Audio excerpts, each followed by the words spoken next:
Waalaikumsalam warahmatullahi wabarakatuh. Taufik barakallah. Insyaallah. Baik.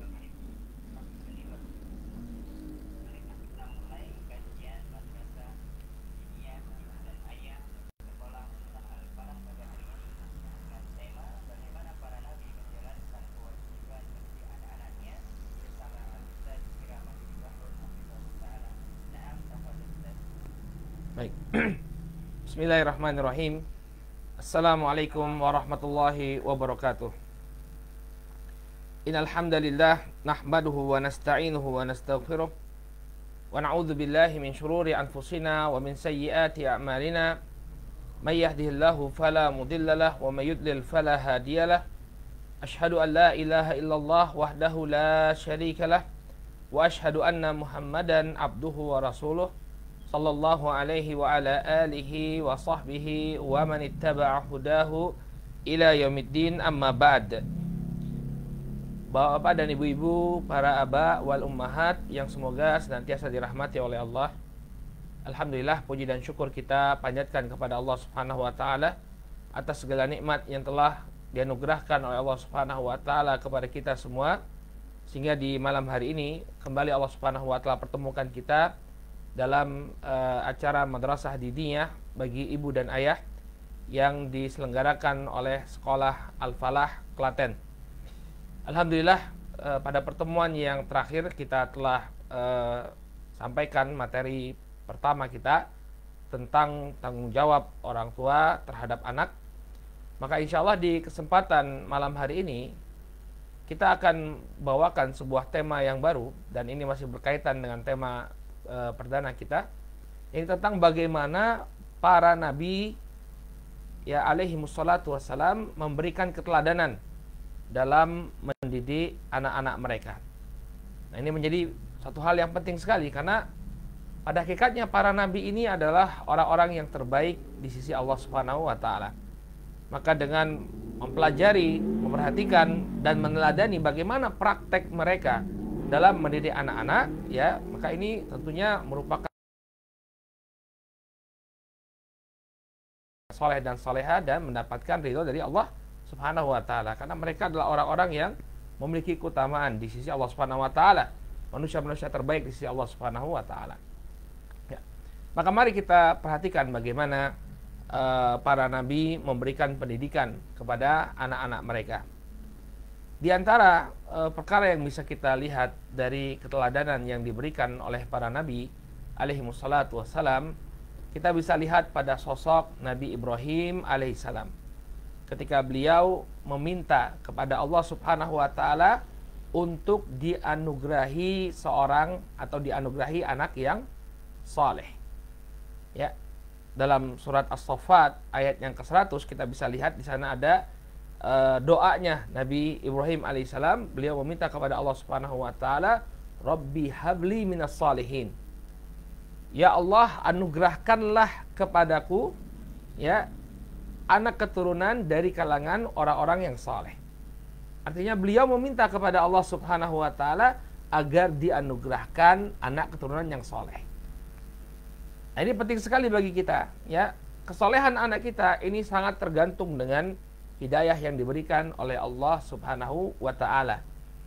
Oleh karena itu, termasuk bentuk pendidikan kita ya atas anak-anak kita adalah kita berdoa agar Allah menjadikan anak kita menjadi anak yang soleh.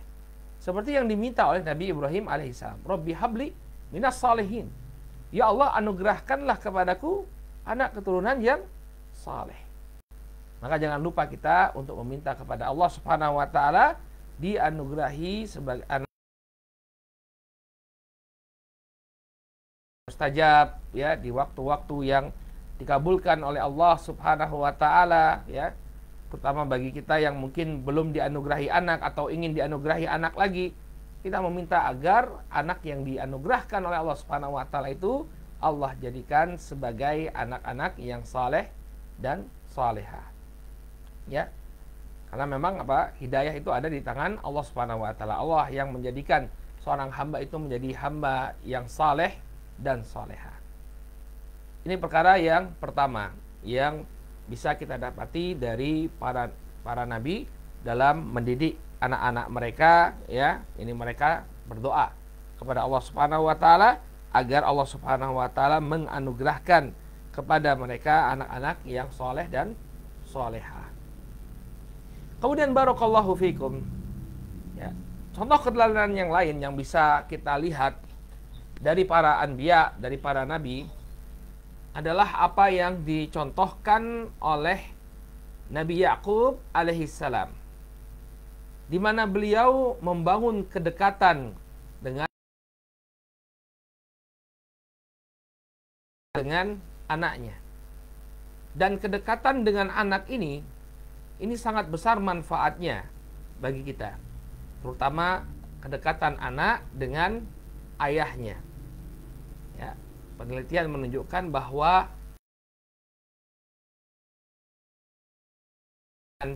ayahnya, ya, ini dia akan tumbuh menjadi orang yang memiliki karakter, ya, tidak mudah terpengaruh dengan pengaruh-pengaruh negatif kalau dia dekat dengan ayahnya. Ya, dia punya karakter yang kuat, apalagi kalau ayahnya itu selain dekat dengan anaknya, dia berikan didikan yang baik, maka dia akan tumbuh menjadi orang yang baik. Nah, di dalam Al-Quran, surat Yusuf, ya, dikisahkan bahwa Nabi Yusuf alaihissalam itu digoda oleh istri pembesar Mesir untuk melakukan,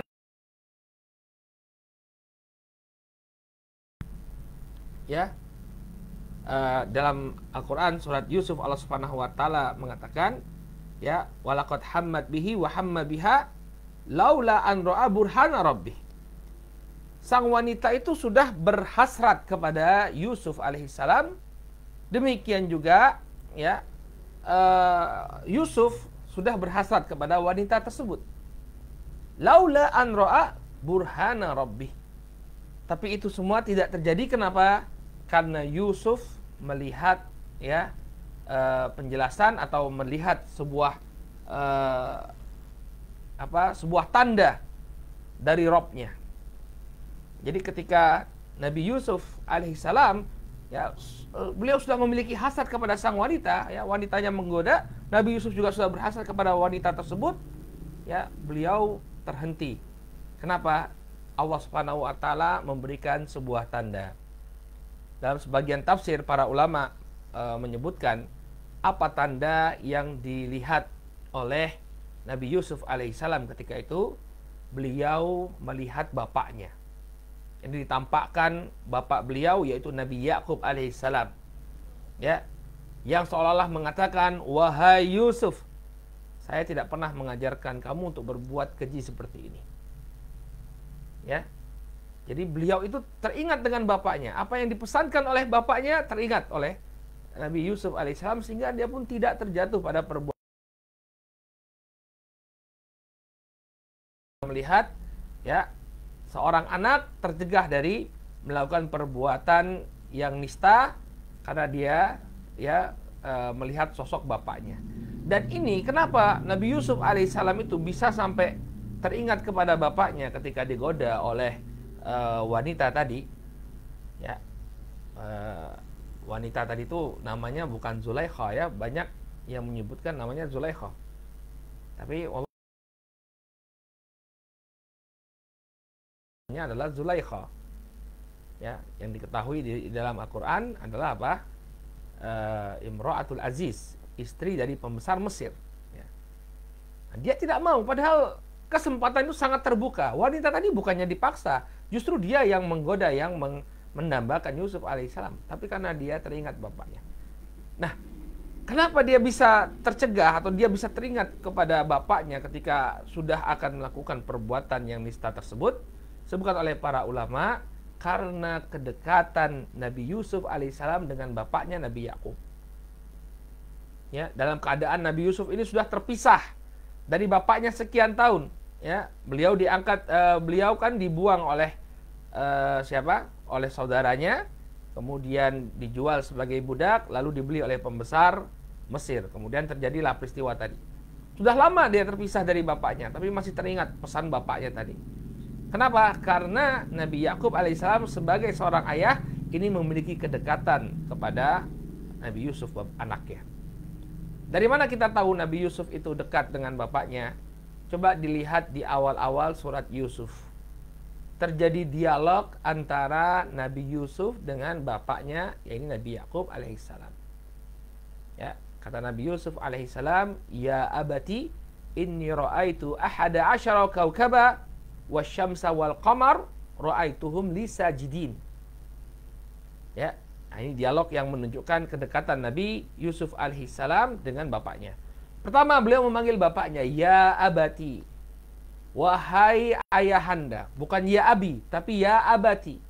Wahai ayahanda, yang menunjukkan ta'zim, penghormatan beliau, pengagungan beliau kepada sosok sang ayah. Menunjukkan bahwa hubungan antara beliau dan bapaknya sangat dekat. Kemudian apa yang dikisahkan oleh Nabi Yusuf alaihissalam kepada bapaknya, yang dikisahkan oleh mimpinya saja dia ceritakan kepada bapaknya. Saking dekatnya. "Ya abati, inni ra'aitu ahada asyara kaukaba wasyamsa wal qamar ra'aituhum li sajidin." Wahai bapakku, aku melihat ya dalam mimpiku ada 11 bintang. Kemudian ada matahari, ada rembulan. Aku melihat semuanya bersujud di hadapanku. Nah, sampai mimpinya itu diceritakan oleh bapaknya. Oleh karena itu penting bagi kita, barakallahu fikum, untuk kita ya membangun kedekatan dengan anak-anak kita. Ya. Jangan kemudian bapak itu jauh dari anak-anaknya. Tidak pernah bergaul dengan anaknya, tidak pernah main bareng dengan anaknya, tidak pernah menyapa dengan anaknya. Ya, merasa bahwa anaknya ini gangguan. "Sana kamu, ganggu bapak saja." Kan itu kan sering diucapkan oleh para ayah. Ketika anaknya datang ingin bermain, ingin menyapa bapaknya, ya dia mengusir anaknya tadi. "Ngapain kamu dekat-dekat bapak? Sana. Jangan ganggu bapak." Ya. Nah, nanti kalau anak-anak itu menjauh, dia lebih suka bergaul dengan teman-temannya, baru kita menyesal kenapa dari dulu tidak menjalin hubungan emosional yang kuat dengan anak-anak kita.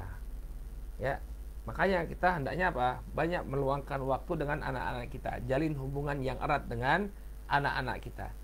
Kemudian sisipkan ya nasihat-nasihat, ya wejangan-wejangan dari seorang ayah yang ini akan dibawa oleh sang anak sampai dia dewasa.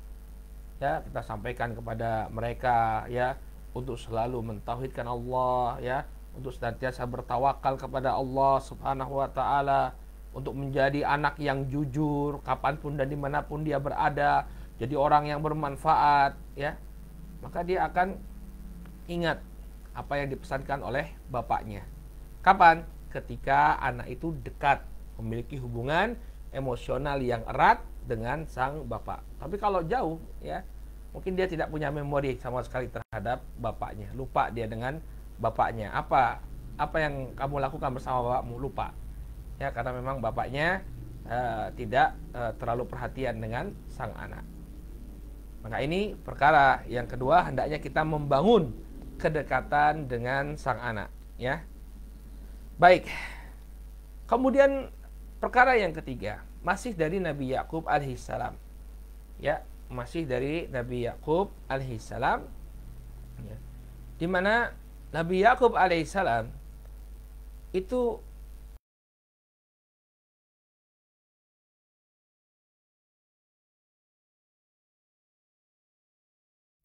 mewaspadai keselamatan anaknya.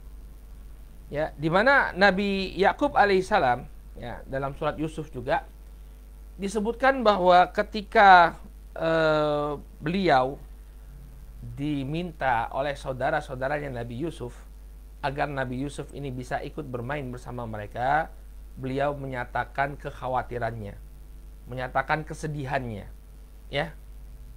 Dalam surat Yusuf ayat yang ke-11, ya, sampai ayat ke-13 dikisahkan bahwa saudara-saudara Nabi Yusuf ini mengatakan, qalu ya abana ma laka la ta'manna ala Yusuf wa inna lahu lanasihun arsilhu ma'ana ghadan yarta wa yal'ab wa inna lahu lahafizun.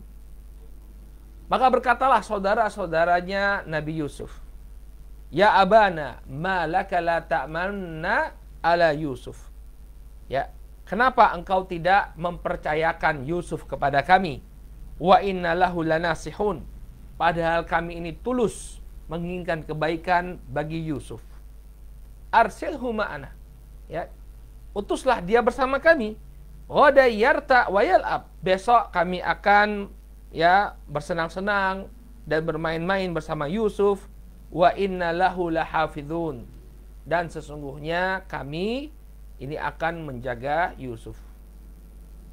Bagaimana respon dari Nabi Yakub alaihissalam? Qala inni la yahzununi an tadhhabu bih. Sesungguhnya, ya, beliau mengatakan sesungguhnya kepergian kalian bersama Yusuf ini membuatku sedih, membuatku khawatir. Wa akhafu ayyakulahu dhi'b wa antum anhu ghafilun. Dan aku khawatir Yusuf ini nanti akan dimakan oleh serigala dalam keadaan kalian lalai, tidak menjaga Yusuf alaihissalam. Nah, di sini kita bisa melihat bagaimana kekhawatiran seorang ayah terhadap kepergian anaknya. Khawatir nanti ya saudara-saudaranya kurang baik dalam menjaga. Khawatir nanti anaknya akan dimakan serigala. Ya. Maka kekhawatiran seperti ini pun hendaknya ada pada diri kita. Jangan kemudian mudah melepas anak-anak kita dalam bergaul tanpa kita mengetahui siapa temannya, tanpa kita mengetahui ya kemana dia pergi. Ya, bukan seperti ini keteladanan yang diberikan oleh para nabi. Lihat, mereka merasa khawatir ya tentang keberadaan anaknya, dengan siapa mereka berteman. Ya. Oleh karena itu, hendaknya kita sebagai orang tua pun hendaknya mewaspadai ya dengan siapa anak-anak kita bergaul. Pergaulan ini luar biasa. Bapak dan Ibu yang semoga dimuliakan oleh Allah Subhanahu wa taala, para aba wal ummahat rahimakumullah. Ya, kalau orang tua tidak benar-benar memperhatikan pergaulan sang anak, dengan siapa dia bermain, kemana dia pergi, bisa jadi anak yang dia idam-idamkan untuk menjadi anak yang soleh ini berubah menjadi anak yang durhaka, berubah menjadi anak yang suka bermaksiat dan seterusnya. Karena apa? Pergaulan. Betapa banyak orang tua yang telah berusaha untuk memberikan pendidikan yang baik kepada anaknya. Serius dia memperhatikan pendidikan anaknya. Tapi kemudian dia lalai memperhatikan pergaulan anaknya tadi, lalu anaknya terjatuh pada pergaulan yang salah, cita-citanya pun menjadi berantakan. Ya, saya pernah dapat cerita di Jakarta. Ya, ada pasangan suami istri. Ya, dua-duanya ini adalah tokoh masyarakat. Forum yang berbicara tentang pendidikan. Anaknya dia sekolahkan di sekolah Islam. Namun karena lalai ya memperhatikan pergaulan anaknya ini kemudian terjatuh pada konsumsi, ya, menjadi pengkonsumsi narkoba gara-gara pergaulan. Ya. Oleh karena itu hendaknya kita perhatikan dengan siapa anak-anak kita bergaul. Ya. Dalam sebuah hadis yang dihasankan oleh sebagian para ulama, Nabi alaihissalam mewanti-wanti, almar'u ala dini khalilih falyanzur ahadukum man yukhalil. Ya, seseorang itu berada di atas agama temannya, maka ya hendaknya dia memperhatikan siapa yang menjadi temannya. Ya, orang tua hendaknya memperhatikan siapa yang menjadi teman dari anak-anaknya. Kalau anak-anaknya sudah dididik dengan baik, tiba-tiba mengalami perubahan perilaku, ini berarti ada faktor eksternal yang mengubah anak kita. Ya, maka perhatikan dengan siapa anak kita berteman. Kalau dulu kekhawatirannya Nabi Yakub alaihissalam, ya, takut Nabi Yusuf itu dimakan serigala, maka kita di masa sekarang ini mungkin tidak takut kepada serigala, tapi kita takut pada narkoba. Kita khawatir kepada pornografi. Ya, bencana-bencana yang menimpa anak-anak muda di masa sekarang, pergaulan bebas, ya, hubungan seks di luar pernikahan. Ini yang hendaknya kita menjadi kekhawatiran kita. Ya. Ya Ustadz, anak saya kan masih kecil Ustadz, masih SD. Justru dari SD itu, dari kecil itulah kita hendaknya memperhatikan pergaulannya. Ya. Orang tua kalau dia tidak tahu siapa anaknya berteman, misalnya dia berteman dengan anak-anak yang kurang baik ya. Kemudian anak-anak yang kurang baik ini misalnya main HP atau apa, kemudian nonton video dewasa bareng-bareng, anak kita kena. Makanya perlu sekali bagi para orang tua untuk memperhatikan ya dengan siapa anak-anaknya itu bergaul.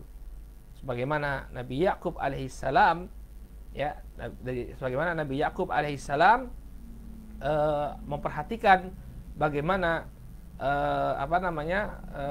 memperhatikan, mengkhawatirkan keadaan Yusuf alaihissalam yang akan pergi bersama saudara-saudaranya, maka demikian pula kita hendaknya khawatir ya, mewaspadai pergaulan anak-anak kita. Baik, ini yang ketiga ya, contoh keteladanan yang kita dapati dari para nabi.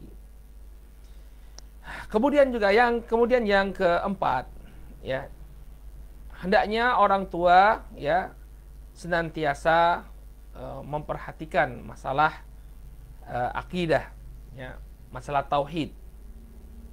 Ya.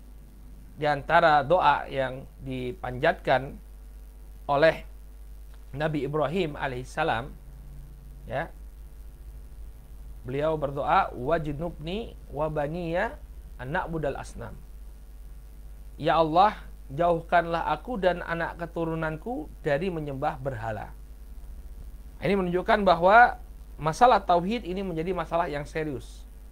Sampai Nabi Ibrahim merasa sangat khawatir ya, tertimpa syirik, baik itu pada diri beliau dan juga pada anak keturunan beliau. Ya, sehingga permasalahan tauhid ini hendaknya senantiasa kita perhatikan.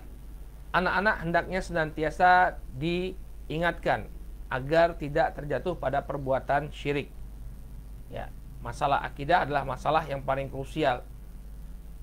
Bahkan Nabi Yakub alaihissalam, ketika beliau alaihissalam itu akan meninggal dunia, ya, beliau berpesan kepada anak-anaknya, ya, Nabi Yakub dan Nabi Ibrahim alaihissalam.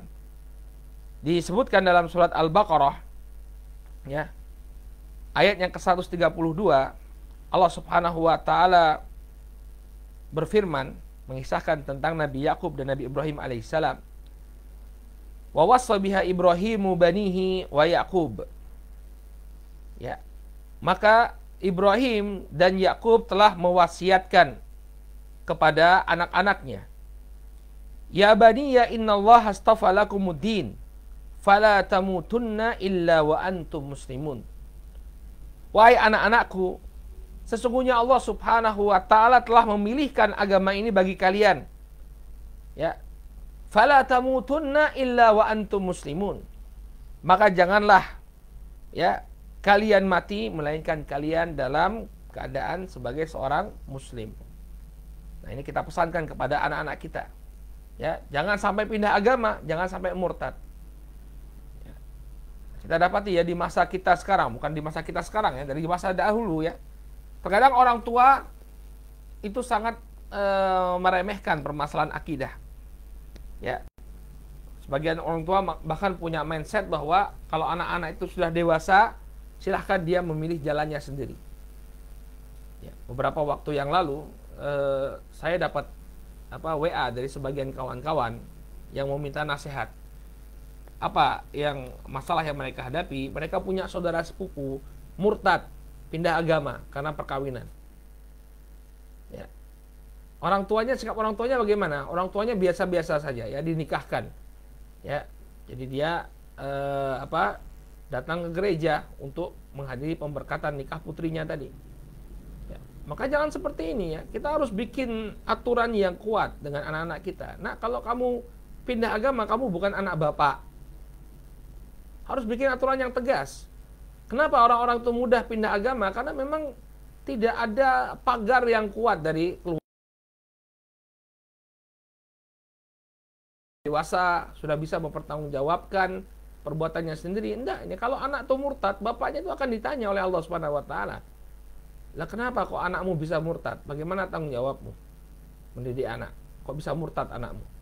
Kalau memang dia sudah mengerahkan semua usahanya untuk menjaga akidah anaknya, tapi kemudian qadarullah ma syafa'al, ya, namanya hidayah, dia lepas dari tanggung jawab. Kenapa? Karena dia sudah berusaha. Ya, seperti kisahnya Nabi Nuh alaihissalam. Ya, seperti kisahnya Nabi Nuh alaihissalam, di mana Nabi Nuh alaihissalam, ya, anaknya murtad atau anaknya tidak mau bergabung, ya, bukan murtad, tapi tidak mau bergabung dengan Nabi Nuh alaihissalam ketika diajak, ya bunayyar kam ma'ana, diajak oleh Nabi Nuh alaihissalam untuk naik ke atas bahtera, ke atas perahu yang besar ketika terjadi terjadi banjir, anaknya nggak mau ikut, dia lebih memilih bersama orang-orang kafir. Nah, ini kita orang tua terlepas dari dosa kalau dia sudah berusaha. Nah, kebanyakannya kita kurang perhatian memberikan pendidikan agama kepada anak-anak kita dan juga tidak memperhatikan pergaulan anak-anak kita. Ketika dia murtad, ya nggak jadi masalah. Ya, seringnya kan begitu. Kalau anak-anak itu sudah dewasa, biarkan mereka memilih jalannya sendiri. Ini adalah pemahaman yang keliru. Coba lihat bagaimana pesannya Nabi Ibrahim dan Nabi Yakub alaihissalam, fala tamutunna illa wa antum muslimun. Jangan kalian mati melainkan dalam keadaan muslim. Lalu kelanjutan ayatnya, kata Allah Subhanahu wa taala, an kuntum syuhada idh ta'buduna min ba'di. Ya. Kemudian kata Allah Subhanahu wa taala, apakah kalian hadir menyaksikan ketika Nabi Yakub, ya, menjelang kematian beliau mengatakan kepada anak-anak beliau, ma ta'buduna min ba'di.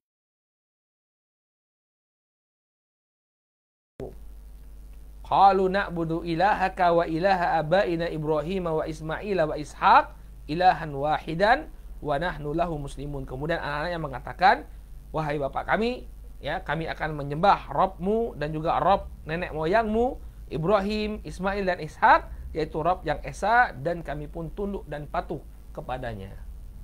Ya, sampai ketika akan meninggal dunia, yang ditanyakan oleh Nabi Yakub alaihissalam adalah apa yang akan mereka sembah sepeninggal bapaknya. Lihat bagaimana perhatian para nabi. Jaga betul ini, ya, tekankan, tanamkan kepada anak-anak kita, ya, pokoknya kamu harus meninggal dalam keadaan muslim, jangan sampai murtad, ya, jangan sampai murtad. Kalau kamu murtad, putus hubungan kita. Harus ada ucapan yang tegas, ya. Nah, sesungguhnya orang yang murtad itu kalau dalam syariat Islam hukumnya itu dihukum mati, ya, kalau dia murtad, ya. Dia murtad kemudian diajak masuk Islam nggak mau, diajak untuk kembali ke Islam nggak mau, maka dihukum mati. Man baddala dinahu faqtuluh, kata Nabi. Barang siapa yang mengganti agamanya, maka kasus hukum, ya. Ya, maka apa? Buat aturan yang keras, ya, agar janganlah mereka meninggalkan keislaman mereka sampai menjadi murtad, ya. Harus ada sanksi yang tegas bagi anak-anak ini. Ya. Kalau dulu orang tua kami itu pesan dua, ya, dua perkara yang bisa menghilangkan status anak. Bapak saya itu bilang, kalau kamu melakukan dua perkara ini, kamu bukan anak bapak. Yang pertama pindah agama, yang kedua melakukan hubungan di luar pernikahan, ya, artinya apa? Berzina. Ya, kalau melakukan dua perkara ini, kata bapak saya, itu kamu bukan anak saya. Maka kita betul-betul jaga, ya, sebagai anak kita betul-betul jaga ini, ya, agar apa? Tidak murtad dan tidak terjatuh pada perbuatan zina. Baik. Kemudian apa lagi yang kita bisa dapatkan dari keteladanan para nabi? Ya, perhatian mereka, ya, agar anak-anaknya itu memelihara sholat. Nah, ini sholat ini adalah tiang agama, salah satu rukun dari rukun-rukun Islam.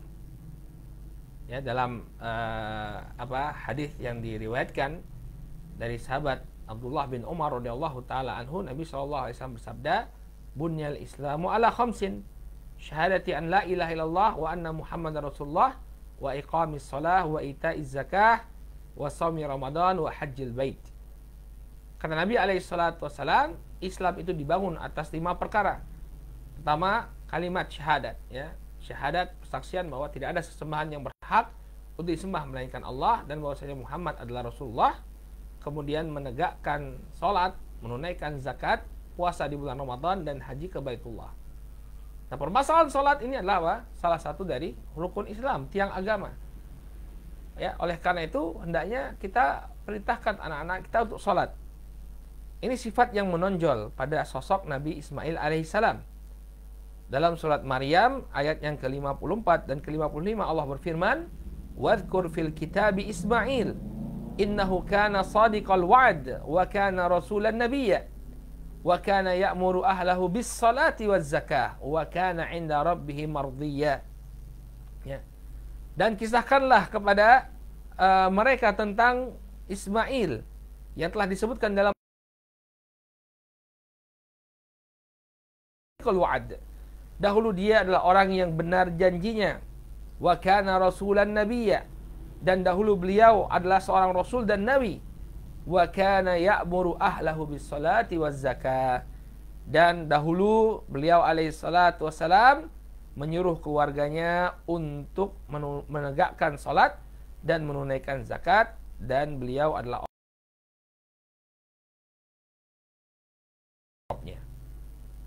di sini kita bisa melihat bagaimana Nabi Ismail menjalankan tugas beliau sebagai kepala keluarga.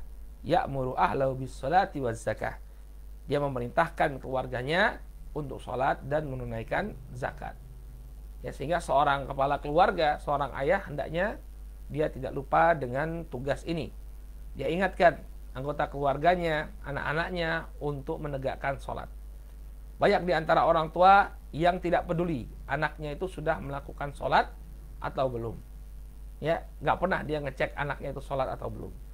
Bahkan banyak di antara mereka pula yang membiarkan anak-anaknya terlelap dalam tidurnya. Ya, di waktu subuh, tidak kemudian dia bangunkan, tidak kemudian ya dia suruh untuk bangun sholat subuh. Ya, maka yang demikian ini adalah sebuah kelalaian dari orang tua.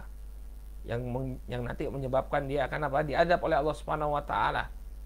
Ya, anak-anak itu hendaknya kita perintahkan untuk sholat. Ya, terutama ketika mereka berusia 7 tahun. Kata Nabi alaihi salatu wassalam, "Muru auladakum bis shalah wa hum abna'us saba' wadribuhum 'alaiha wa hum abna'ul ashar." Kata Nabi sallallahu alaihi wa ala alihi wasallam, perintahkanlah anakmu untuk sholat ketika mereka berusia 7 tahun. Wadribuhum 'alaiha wa hum abna'ul ashar. Dan pukullah mereka ketika mereka enggan untuk sholat atau berat untuk sholat ketika mereka sudah berusia 10 tahun. Ya. Oleh karena itu Bapak dan Ibu, para aba wal ummahat yang semoga dimuliakan oleh Allah Subhanahu wa taala, hendaknya kita meneladani apa yang dicontohkan oleh Nabi Ismail alaihissalam. Ya, hendaknya kita menjaga atau kita perintahkan anak-anak kita untuk menunaikan salat dan menegur mereka ketika mereka ya lalai dari salatnya. Baik. Nah, ini mungkin perkara-perkara yang bisa kita ungkap atau bisa kita angkat pada malam hari ini berkenaan dengan keteladanan yang diberikan oleh para nabi dalam menjalankan tugas mereka sebagai orang tua. Wallahu ta'ala alam bisawab. Mudah-mudahan yang disampaikan ini bermanfaat. Kemudian kalau ada yang ingin ditanyakan, maka kami persilahkan.